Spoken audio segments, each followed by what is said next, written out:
El día de hoy se llevó a cabo la juramentación de los alcaldes y alcaldesas que representan a las diferentes comunidades del municipio de Santa Cruz de Quiché, así como también el casco urbano. Contarles de que tenemos 110 alcaldes auxiliares que fueron juramentados el día de hoy. Es algo muy importante porque recuérdense que según el Código Municipal, el enlace entre comunidad,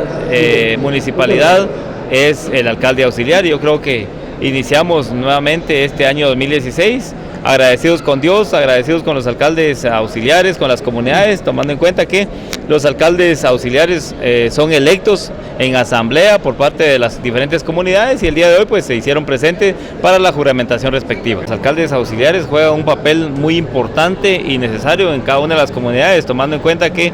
cuando fallece una persona, el alcalde auxiliar es el encargado de la comunidad de venir al RENAP a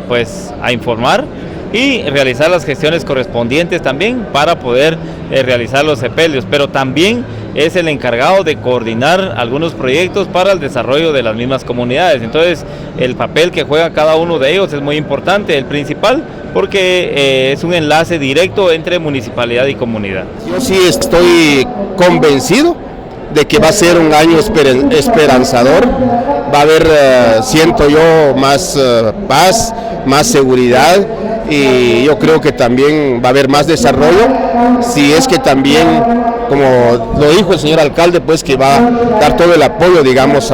no solo a los alcaldes comunitarios, sino que a los diferentes líderes que existen en nuestro pueblo, e invitar tanto a los operadores del sistema de justicia estatal para que también reconozcan, valoren el trabajo que hacemos nosotros los alcaldes comunitarios en las comunidades, porque sí nos hemos dado cuenta que muchas veces hay fiscales, hay jueces que no respetan las resoluciones que nosotros hacemos, ¿verdad? Yo creo que eso sí, tenemos que luchar pues tanto a nivel local como a nivel nacional, digamos, pensar en una reunión con el señor presidente, el próximo presidente, para que también tome en cuenta y también el apoyo que necesitamos nosotros como pueblos.